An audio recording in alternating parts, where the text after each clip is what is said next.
Good evening. I'm Phil Lipoff in for Lindsay Davis. We begin tonight with breaking news. The Supreme Court has announced it will weigh in on whether former President Trump is eligible to be on the GOP primary ballot in Colorado.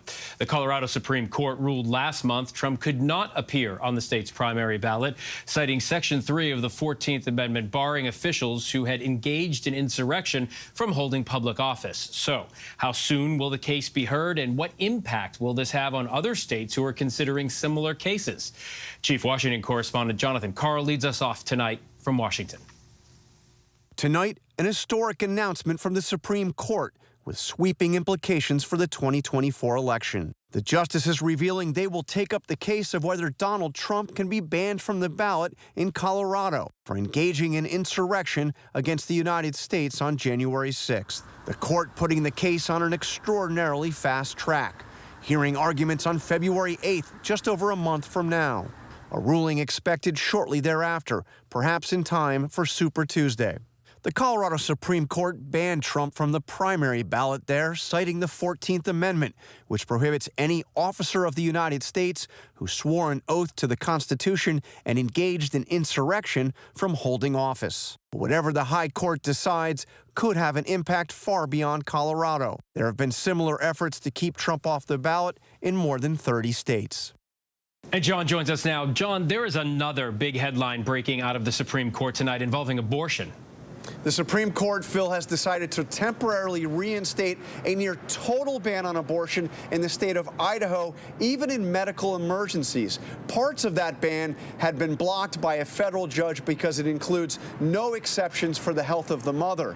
Now the Supreme Court says it will hear an appeal on this case in April, with another potential landmark abortion decision coming from the Supreme Court by the end of June. Phil? All right, John Karl tonight from Washington. John, thanks. All right, a bit more context and analysis now on the court's decision to take up the Colorado case. Let's bring in ABC News legal contributor Asha Rangappa. Asha, good to see you. Let's start by putting this into perspective. How delicate of a legal dance is this for the Supreme Court? Oh boy, this is going to be a very tough dance for them. So, look, it was inevitable that this was going to end up at the Supreme Court. I do think that what is a little surprising is the speed at which they have arranged for briefing and oral argument, which means that they want to get to a decision. And I think what we need to look out for is, are they going to address the hard question? Are they really going to get to the heart of whether the 14th Amendment applies to the President of the United States and whether Trump engaged in an insurrection? Or will they find some sort of off-ramp, some legal or procedural off-ramp that will allow them to sidestep the question, which again would open a Pandora's box in terms of, the states having their own approach? Well, you're talking about the timeline here. The Supreme Court's not hearing this case until February 7th. Colorado Republican primary, March 5th, very close together. But I would expect they're going to do this pretty quickly. If you think back to Bush v. Gore, that was done in days, right? They decided that in days. So do you expect this will be done in time? I think so. The Supreme Court has an interest in ensuring that our government functions effectively. And so right now, what we're in a situation where there's a patchwork of different approaches to determining eligibility for the ballot happening at different states, different decisions coming out of them. There has to be some uniformity. And so some sort of final decision, whether it's on the facts or some sort of legal determination that this can apply or not apply, has to be made in order to move forward, or there's going to be basically some other constitutional crisis down the line if Trump is on some ballots and not on others, that's going to land in their lap anyway. So they understand that, and they're going to have to resolve this once and for all. You know as well as anybody else that politics seeps into everything. Do you foresee any kind of scenario here where any justice would recuse themselves, particularly any of the three judges appointed by the former president? Well, I think the big question here is Justice Thomas. Listen, we appoint justices with life tenure for the purpose of ensuring that they are not going to be influenced by, the administration or the party that appointed them. They are independent. And we should trust that they are. Justice Thomas is different because his wife, Ginny Thomas, was involved in many of the facts underlying this very dispute. And one of his former law clerks, John Eastman, is now in the crosshairs of a January 6th investigation. In other words, he has a very personal connection to people who are involved in this that would make his impartiality much more questioned than simply the fact that he was appointed by a Republican president. Right. All right. Asha Rangappa, thank you so much. And we do want to mention, just as a reminder, that President Trump denies all wrongdoing related to January 6th.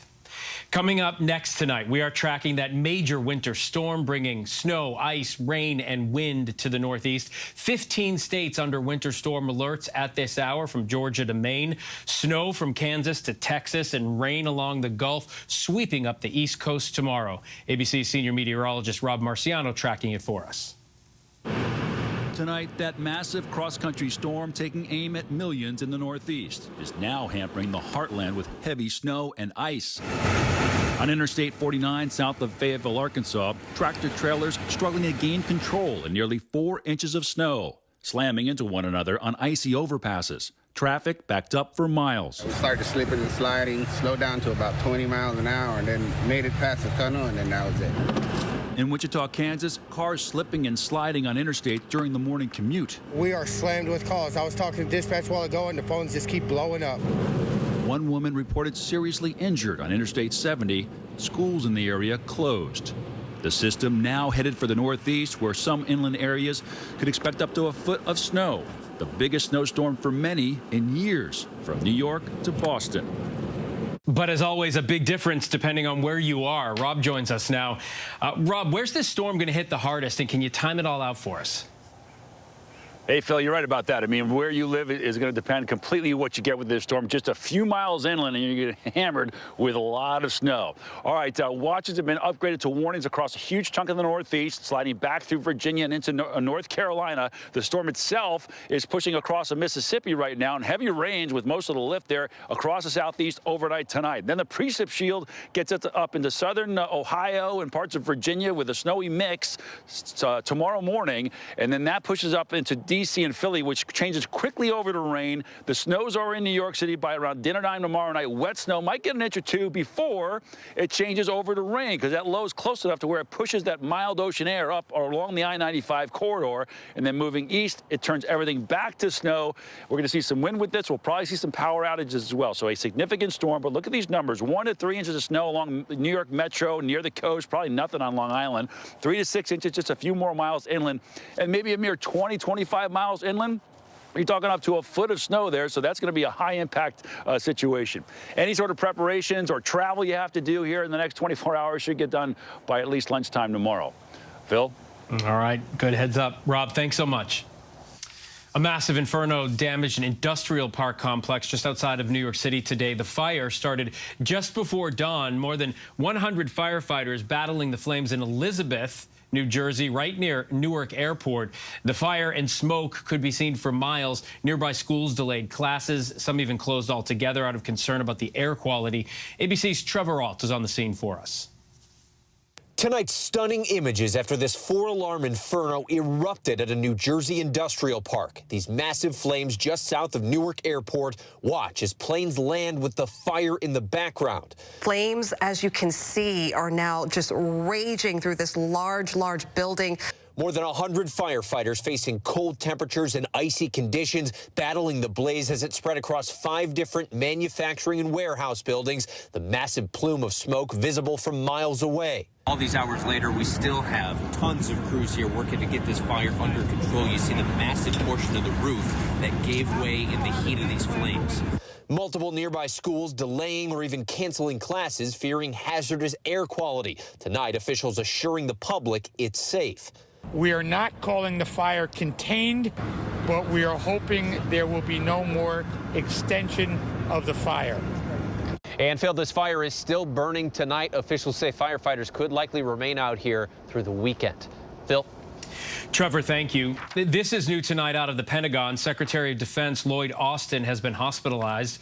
The nation's top defense official has been in the hospital since Monday night. Secretary Austin was admitted to Walter Reed following complications from a recent medical procedure. Austin and President Biden authorized this week's airstrike in Baghdad before he was hospitalized. Closing arguments are set for next week in the financial corruption case against former President Donald Trump. Tonight, New York Attorney General Letitia James is upping the stakes by asking a judge to fine Trump and his business more than $370 million. But Trump's lawyers say the state has shown no evidence of a fraudulent scheme. Here's senior investigative correspondent Aaron Katursky. Tonight, New York Attorney General Letitia James upping the ante, asking a judge to fine Donald Trump, his eldest sons, and his business nearly $400 million, and to impose a lifetime ban on Trump from New York real estate, the industry that helped propel him to the White House. James writing in a court filing, defendants reaped hundreds of millions of dollars in ill-gotten gains through their unlawful conduct that she said supports a payment of $370 million plus interest, a dramatic increase from the original amount of $250 million. The judge has already determined Trump overvalued his assets by as much as $2.2 billion. James said the myriad deceptive schemes they employed to inflate asset values and conceal facts were so outrageous that they belie innocent explanation. On the campaign trail, Trump has blasted the case. I built a tremendous company. You actually got to see that with this fake trial I have going on in New York. Defense lawyers said in a court filing the New York Attorney General introduced no evidence that anyone relied on any alleged misrepresentation and/or that anyone was injured. Aaron joins us now from New York. Aaron, what's the basis of Attorney General James's argument here? For more than a decade, the Attorney General has said, Phil, former President Trump conducted business with fraudulent financial statements that inflated his net worth by as much as $2 billion. And she has argued that if ordinary Americans cannot inflate the value of their home and their net worth to get a loan or insurance, well, then Trump shouldn't be allowed to either. Trump on social media is responding, calling the case prosecutorial misconduct. Phil? All right, Aaron Katursky from New York City. Aaron, thank you. Next tonight, President Biden has kicked off his re-election campaign with a fiery speech that took aim directly at Donald Trump. Biden warning that democracy is on the ballot and that Trump is a threat. ABC's Rachel Scott. Tonight, in his first major speech of the election year, President Biden made the case Donald Trump is an existential threat to our democracy. This is the first national election since January 6th. Insurrection placed a dagger at the throat of American democracy since that moment. We all know who Donald Trump is. The question we have to answer is, who are we? That's what's at stake. Who are we? Biden traveling to Valley Forge, Pennsylvania, invoking George Washington's words to his troops at the dawn of the American Revolution. A sacred cause. That was the phrase he used. A sacred cause. Freedom, liberty, democracy.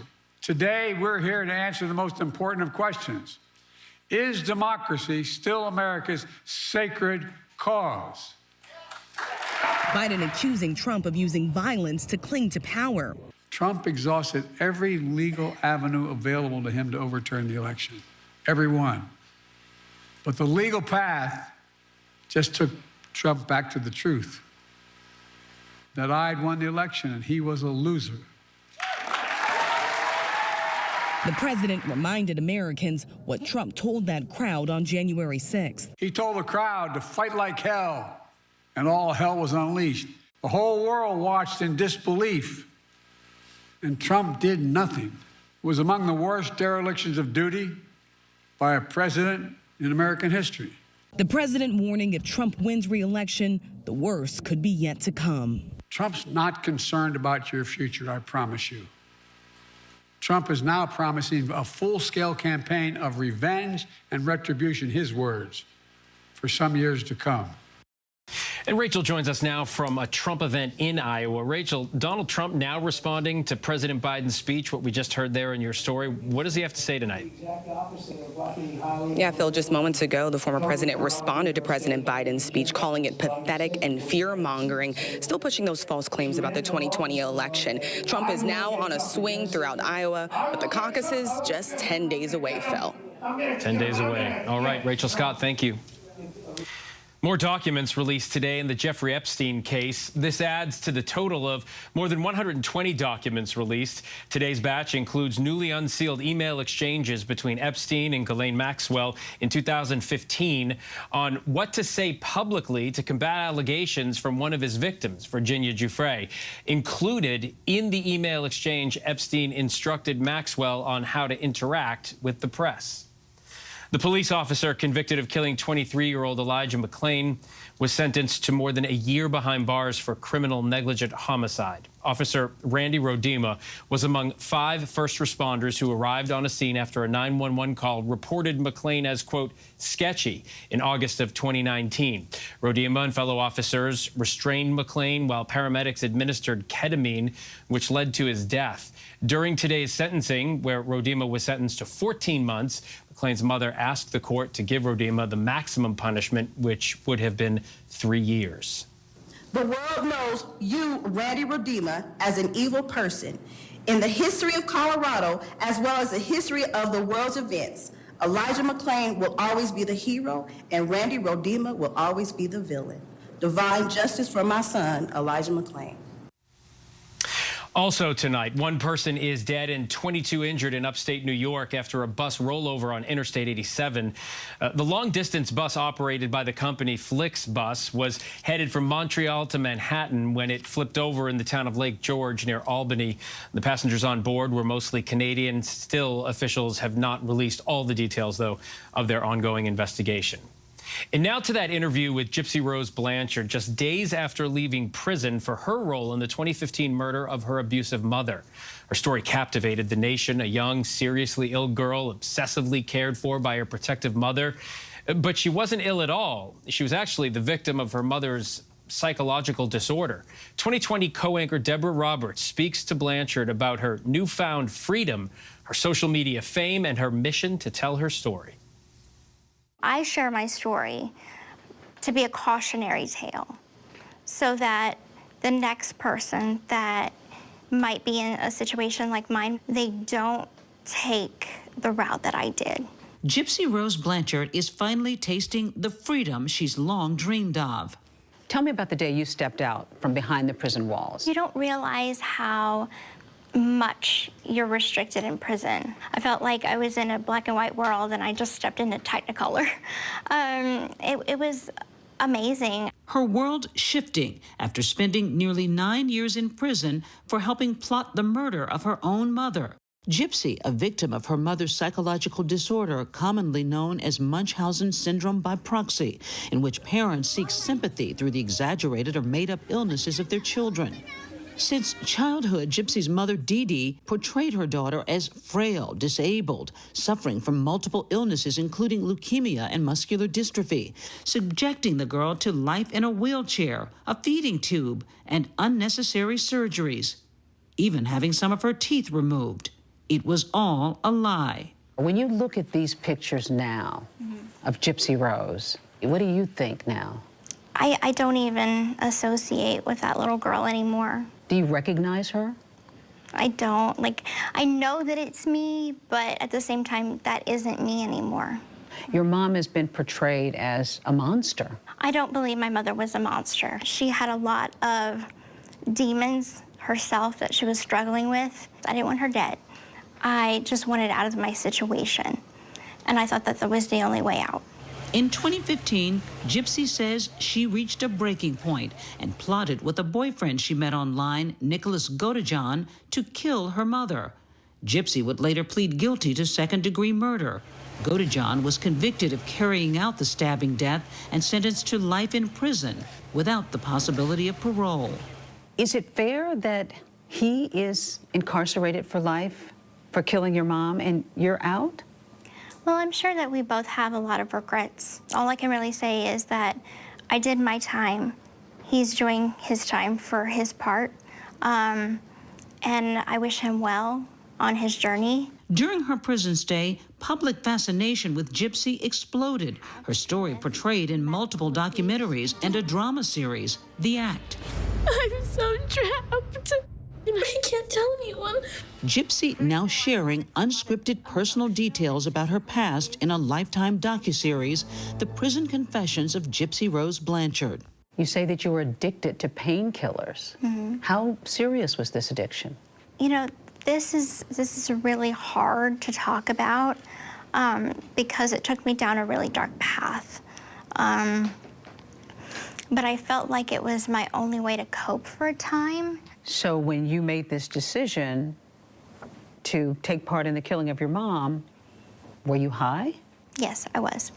And do you blame that for your decision? No. I don't blame drugs. I don't blame anything. I don't make excuses. And now? And now I'm sober. Now I haven't used in 4 years, and I don't feel the need to. Hey everyone, this is Gypsy. I'm finally free. Her journey sparking a cult-like following online. Do you feel any conflict with that? You've got fame, even though you participated in a murder? Of course I feel conflicted. Fame is not what I'm looking for. I always said I think I'm infamous, and then I came out famous. You've had shots of your selfie out of prison. You've commented on your love life. Are you enjoying the attention? Honestly, I'm a very shy person. I don't think that I'm doing anything that anybody else wouldn't do. I'm being myself. Ryan Anderson, her new husband who wrote Gypsy in prison, was waiting outside the prison doors after his wife's release. Oh, I missed you. I missed you too. But you're really together physically for the first time. Yes. We call it newly together weds. What are your plans? Do you want to have children? We've talked about starting a family. We just don't know when at this point. Our lives are pretty hectic right now. So this is your happily ever after, the gal who liked being a princess. It is, yeah. I had to kiss a couple frogs to get to this one. Handsome face. Oh, thank you, baby. Blanchard is walking into an untested world of complete freedom, fame, and intense media attention, all of which could prove to be pretty complicated to navigate. Phil? All right, Deborah, thanks so much for that interview. There is so much more to get to here tonight on Prime. 1 year later, a teacher reflecting on being shot by her elementary school student. What she's revealing about that whole ordeal. But next, after the massacre at Robb Elementary, Uvalde banded together in tragedy. One of the things that helped them heal, high school football. To have that, have to deal with that all day, every day, and then have to go to football practice. And then on top of that, knowing that the whole town's gonna be broken hearts, like, unbelievable. And I think we wanted everybody just to kind of come together and, you know, kind of just take their mind off of everything just a little bit. Whenever news breaks. We are here in Israel, a nation at war after that brutal surprise attack by Hamas. On the ground in Ukraine, reporting from Lewiston, Maine. The scene of a horrific mass shooting. ABC News Live is right there everywhere. From the scene of that deadly missile strike in Dnipro, Ukraine. Reporting from the earthquake in Turkey. In Rolling Fork, this tornado tore through this little town. From the most devastating disaster in Hawaii. From Charleston, South Carolina, on the 2024 campaign trail. In Iceland, let's go. Traveling with the president in Mexico City. Wherever the story. From the front lines. From southern Israel. Outside the Gaza Strip. In Beirut. From the FBI. Reporting from the nurses on the picket line. Here at 10 Downing Street in London. Streaming live to you. Wherever the story is. Wherever the story is. Wherever the story is, we're going to take you there. You're streaming. ABC News Live. ABC News Live. You're streaming ABC News Live. ABC News Live. Streaming free everywhere. America's #1 streaming news. First thing in the morning. There's a lot going on. Everybody in that home is okay. To catch you up with what happened overnight. We are here at fashion's biggest night out. What's happening today? YouTube has unveiled a new set of policies. What people are talking about, the new ad campaign. Fast, straightforward. With some fun in between. A real-life Barbie dream house. A name change for the Wienermobile. First thing in the morning. America This Morning. America's #1 early morning news. On ABC News Live. All right, here we go. You ready?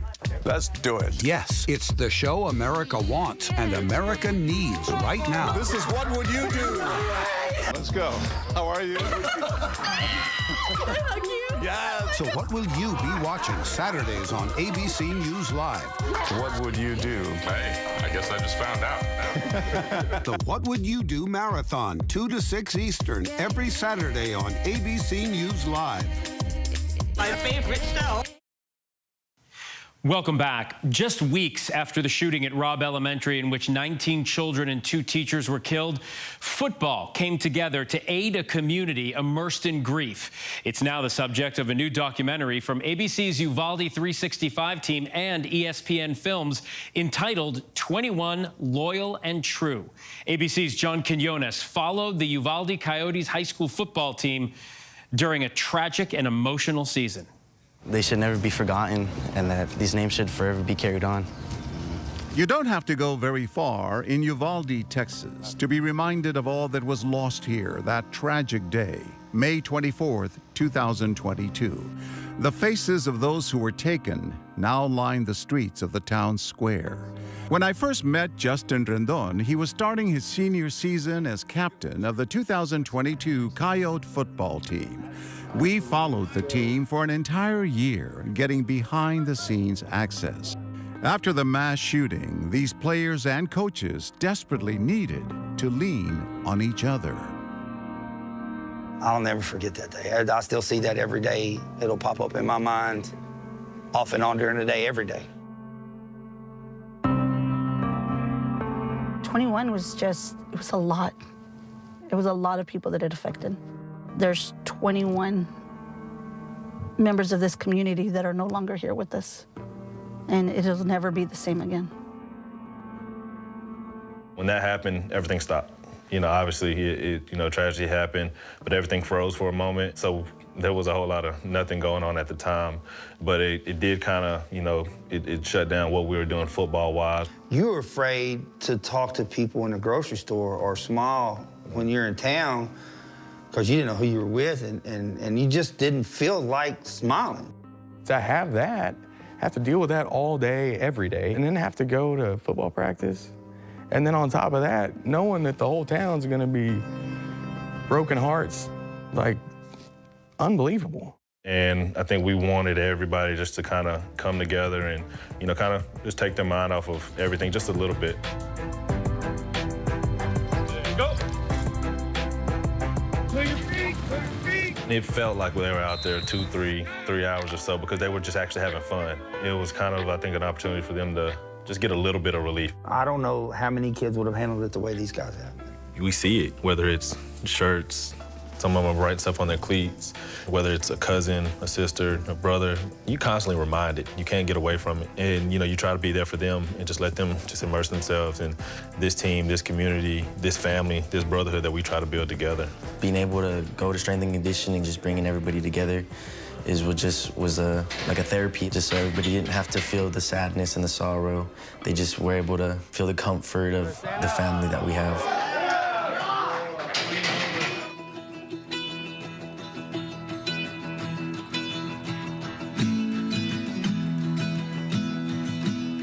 The number 21, I called some of the seniors over and I said, hey, do we retire it? Do we give it to a senior? What do y'all want to do? And they were unanimous. And everybody agreed to let's continue to wear it so we don't ever forget the 21. Every time you see that number, you have to think about it. You have to, you're doing it for them. Whether you want to or not, you're forever connected to it. And when I was selected, it was an honor, shock, loss of words. My husband was on social media and he saw the post on Facebook where a coach had announced that Justin was wearing the 21. I automatically started crying. And I was just so happy. I was proud. It was a very humbling moment. At the beginning, I was a little skeptical because I didn't want to take away from the tragedy, but I also know that the community has to begin to heal. At first I laughed because Tess had a little crush on him.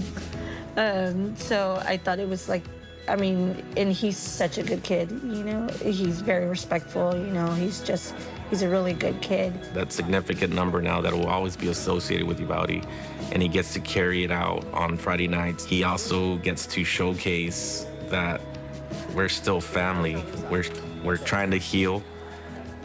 but we're not forgetting, but we're trying to move forward.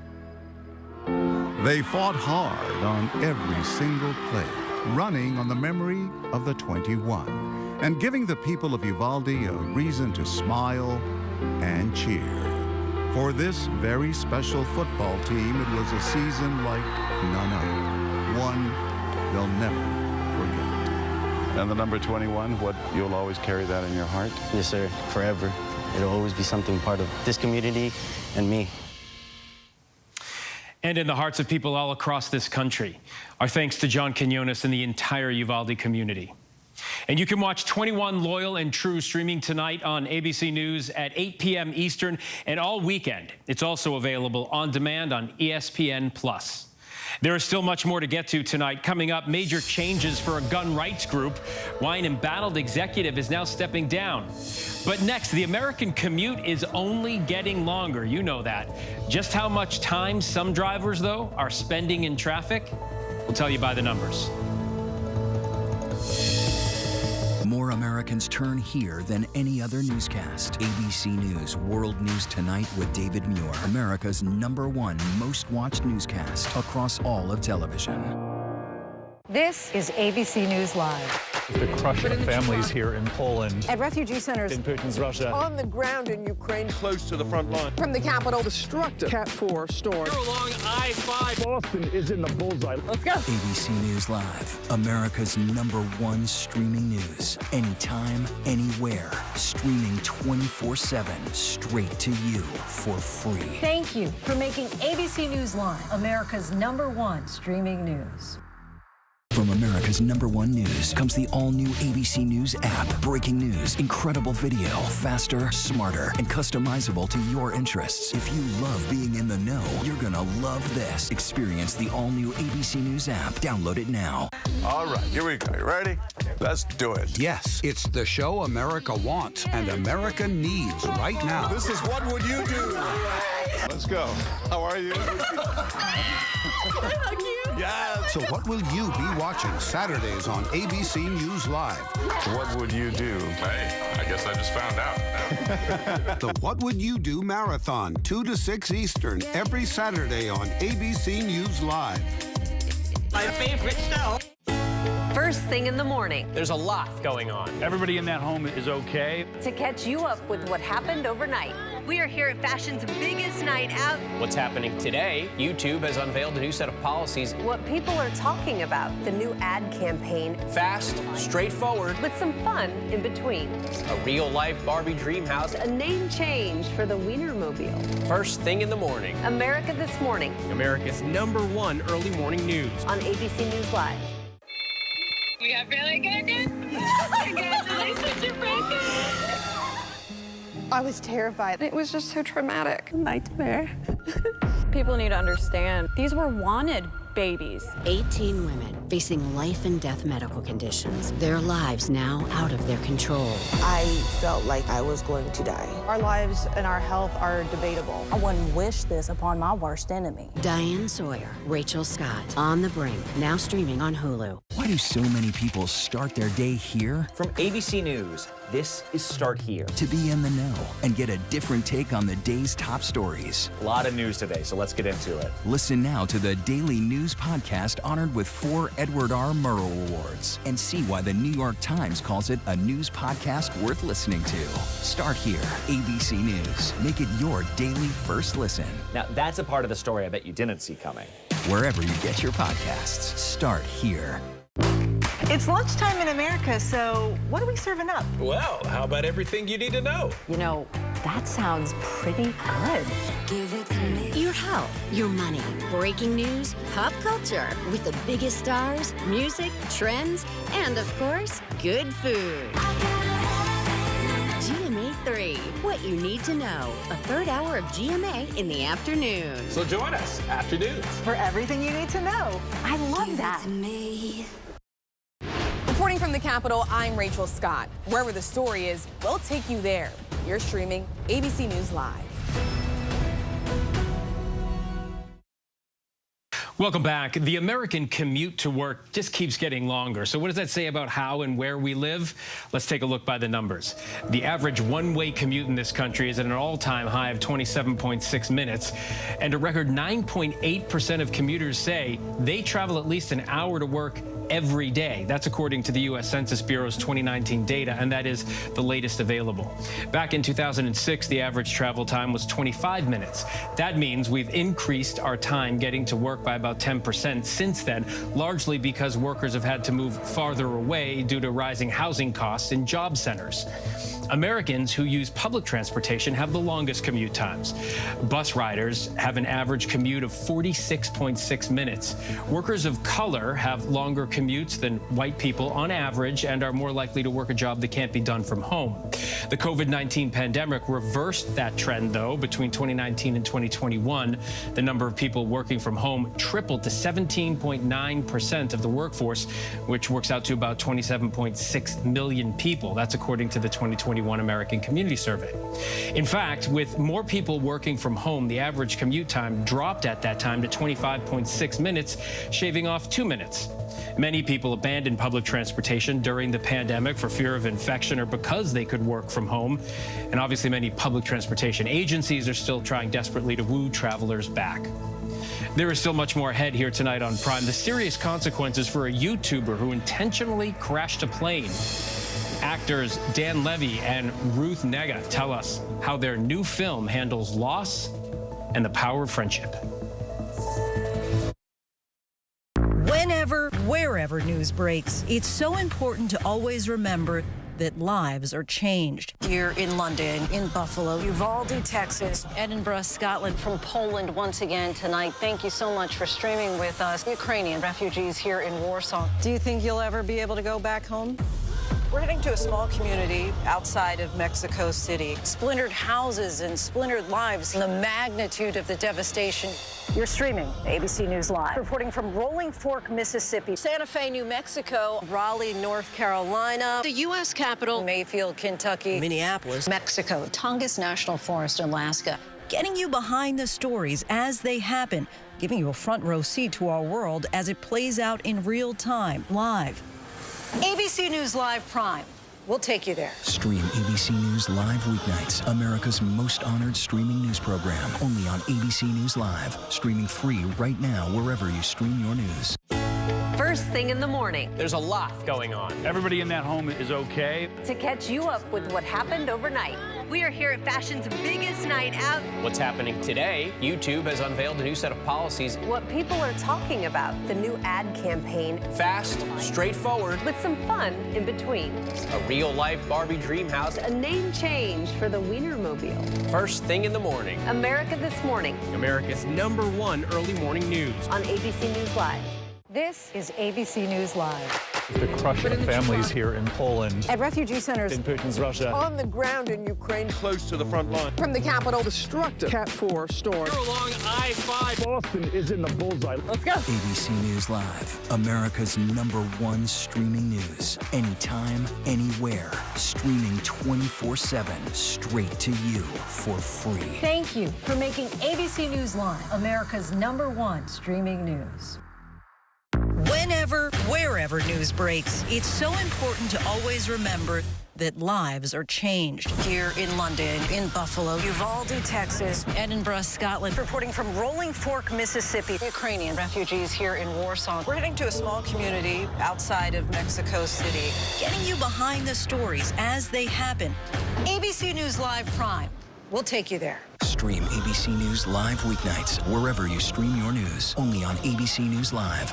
Get ready, America, every Friday. The hottest trends, styles, and must-have. What's the right stuff to buy right now? I really love that. It's time to buy the right stuff. Yes! And save big time, too. The right stuff. Fridays on GMA. You're going to love it.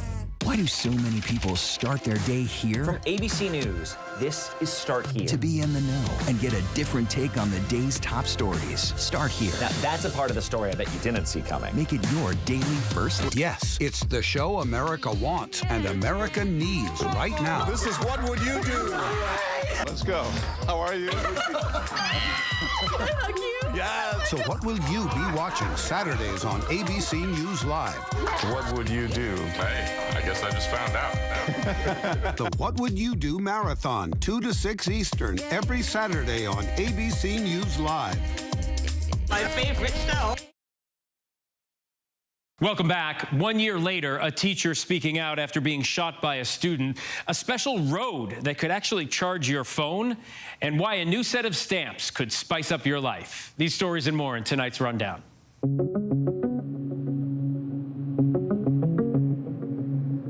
The thought never crossed my mind that I was going to be shot by a 6-year-old. Former first-grade school teacher Abby Zwerner is speaking out 1 year after she was intentionally shot by a student. The look on the student's face when he pulled out the firearm is a haunting look. The bullet went through her hand and then into her chest, and she was initially hospitalized with life-threatening injuries. Zwerner says she is still trying to recover as she suffers from post-traumatic stress disorder, anxiety, and depression. Right now, no. I don't feel anywhere ready, close to stepping inside of a classroom or even a school. That's really due to the anxiety, the PTSD, the fear that, comes along with thinking about that. The National Rifle Association announcing that Wayne LaPierre, the decades-long CEO and executive vice president of the gun rights organization, is stepping down. The 74-year-old citing health reasons, but his departure comes amid allegations of mismanagement and self-dealing at the NRA and a corruption trial in New York City. Opening arguments were set for next week. The NRA's clout with lawmakers grew substantially during LaPierre's tenure, but membership has fallen steeply over the past few years. 3 years ago, a Texas judge rejected the organization's bankruptcy filing. Actor Christian Oliver and his 2 young daughters were killed after a plane they were in crashed in the Caribbean Thursday. The small single-engined aircraft was traveling from Paget Farm to St. Lucia. Local authorities say the aircraft experienced difficulties and plummeted into the ocean moments after taking off. The bodies of all 3 victims have been recovered. Oliver appeared in major movies like Speed Racer and the latest installment of the Indiana Jones franchise. Global prices for food, including grains, meat, dairy, and vegetable oil, fell last year from 2022's record highs. International commonly traded food commodity prices dropped 14% from the year before on average. The United Nations saying Russia's war in Ukraine, drought, and other factors contributed to the original rise in food prices. Crews in Detroit have installed what they're calling the nation's first wireless charging electric vehicle public roadway. Michigan's Transportation Department will use the quarter-mile stretch of 14th Street to test and perfect the technology before letting the public use it in a few years. It's been 30 years since the Spice Girls recorded their first hits. The UK is honoring them with their own postage stamps starting January 11th. The stamps' 10 main images come from 1997 to 2012 live performances, including the group's 2012 London Summer Olympics concert. Prices range from 38 cents for a first-day envelope to $250 for a platinum miniature set, which features the stamps layered in actual platinum. Spice Girls are the first female pop group to be honored with a series of stamps by Royal Mail. Turning now to an ABC News exclusive with the former Olympian and YouTuber who pled guilty to intentionally crashing his plane. Trevor Jacobs sat down with Arcana Wentworth. He's the YouTuber who faked a failed engine and intentionally crashed his plane, then posted the now viral video. Trevor Jacob is speaking out. When I jumped out of the plane, I jumped and I'm like, you just made the biggest mistake of your life. That stunt landing him a 6-month federal prison sentence. I take full responsibility.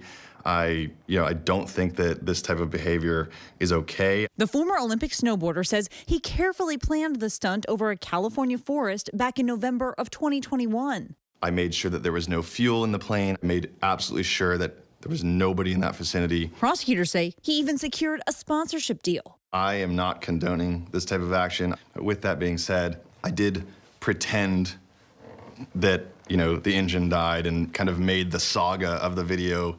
You were acting a bit? Yeah. When I jumped out of that plane, I had no idea I committed any type of crime whatsoever. It turned out that I actually committed 5 felonies. You said that the second you jumped out of the plane and you looked at it, you realized you had just made a huge mistake. Yeah. So why then did you decide to upload the video and share said mistake with the world? I was just grateful to be alive. And then I saw that the footage, you know, didn't get destroyed. You know, I may as well put this online, which was another terrible mistake. No precaution that this man put into effect overrides the ridiculousness and illegality of jumping out of a perfectly good airplane. Somebody could be out hiking and get killed by an airplane falling out of the sky. Jacob says he alerted the NTSB and FAA after the crash, but admits he lied to them, saying he didn't know where the wreckage was, and then retrieved the plane himself and destroyed it. I was given the legal advice to go get the wreckage, remove it, get rid of it. Last June, Jacob pled guilty to 1 count of destruction and concealment with intent to obstruct a federal investigation and is set to start his prison sentence later this month. Now, he hopes his story is a cautionary tale to others, especially young kids chasing the thrill of social media. Let's learn from this mistake. Let's not get in this disgusting feedback loop of dopamine and adrenaline and views and clicks. And likes. And yeah. likes. And I'm happy to be looked at as the idiot, you know, to show kids like, hey, don't do this type of stuff. All right, Kana, thank you. And now to the Netflix new dramedy about the complexities of grief. The film gives viewers a rare portrait of what loss looks like in adulthood. The heartfelt, heartbreaking, and hopeful moments are all captured in Good Grief. Take a look. Death is so hard because your brain has been trained to feel things for a person. When they go away, your head is still operating under the impression that it should feel those things for that person, like muscle memory. I think we'll hold off on the will for today.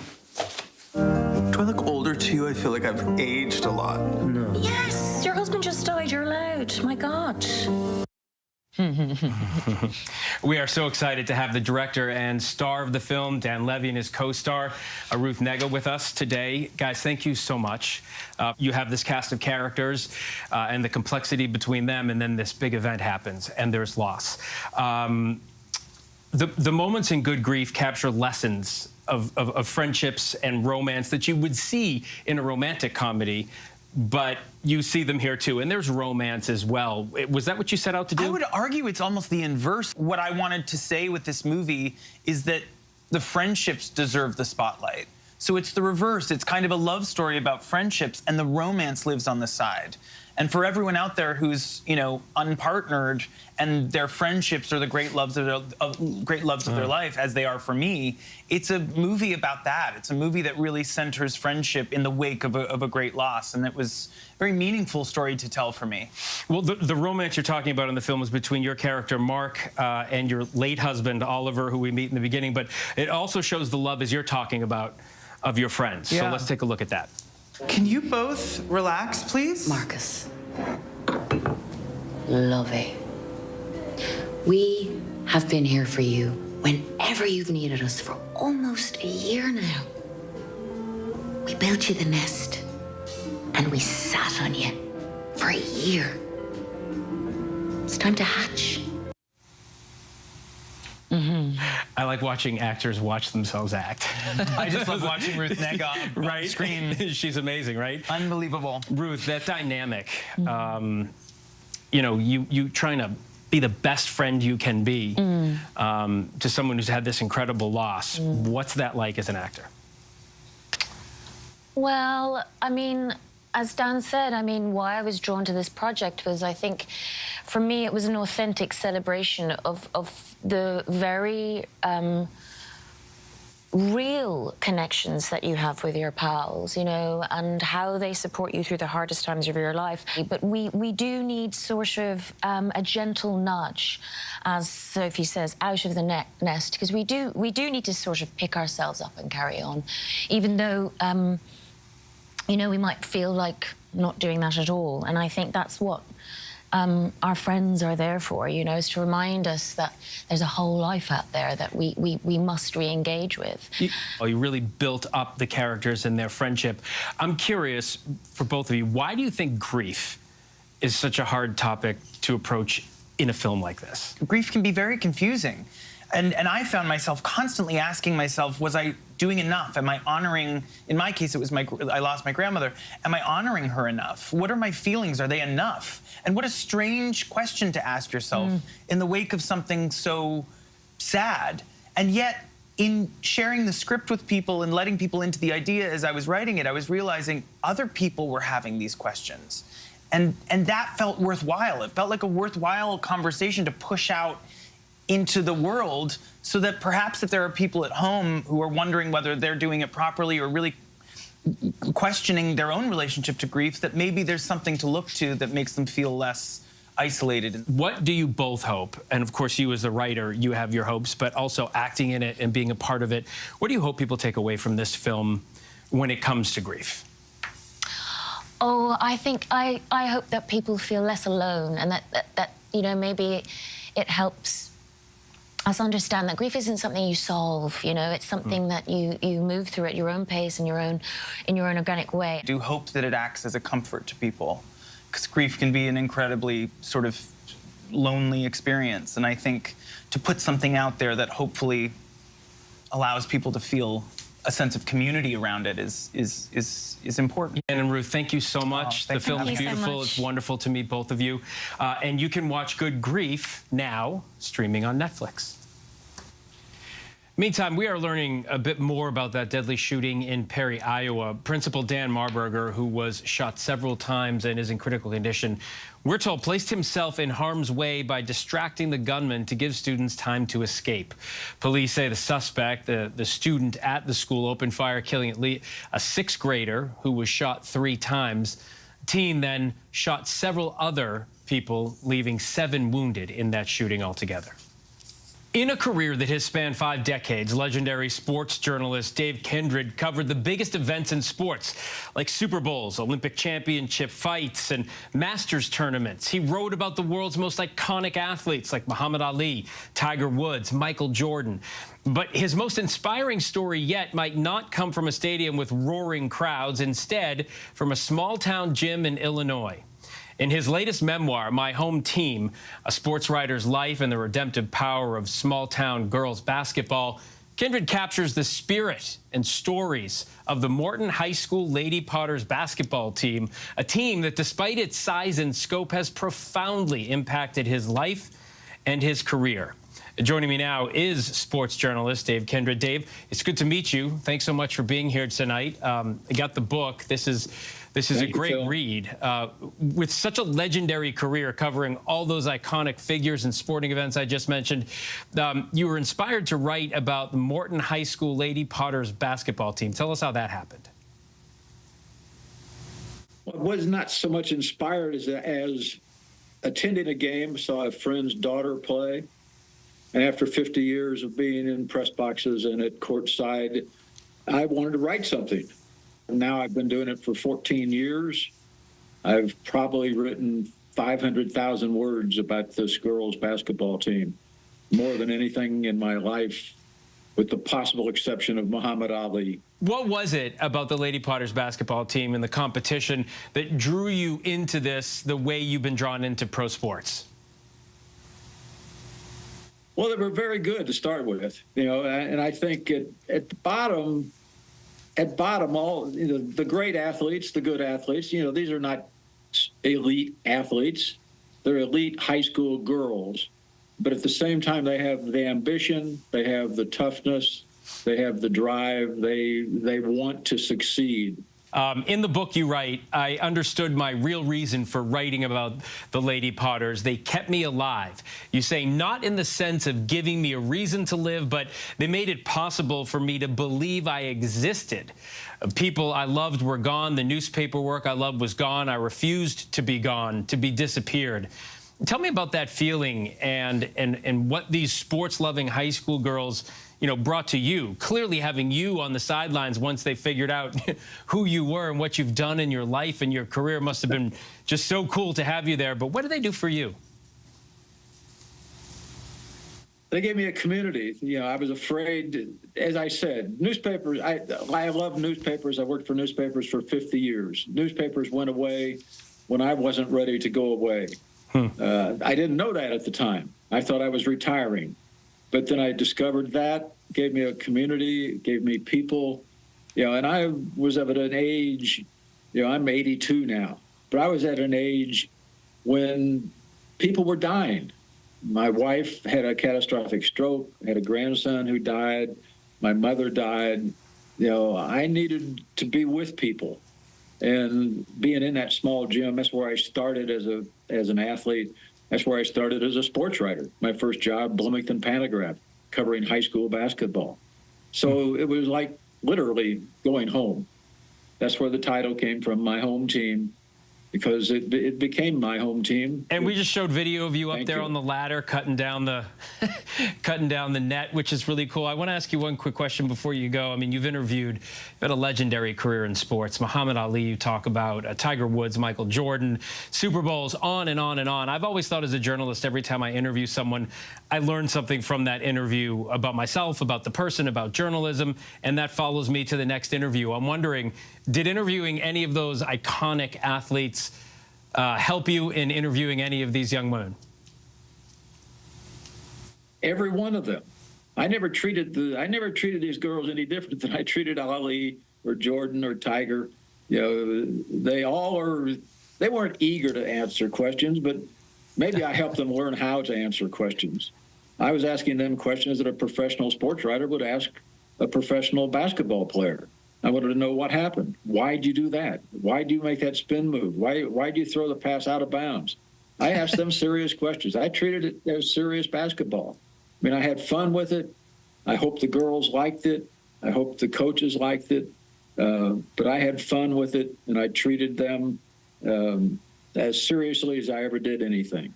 Dave, thanks so much for joining us. The book is great. My Home Team, A Sports Writer's Life and the Redemptive Power of Small-Town Girls Basketball. It's available to purchase wherever books are sold. Nice to meet you, sir. Thank you very much, Phil.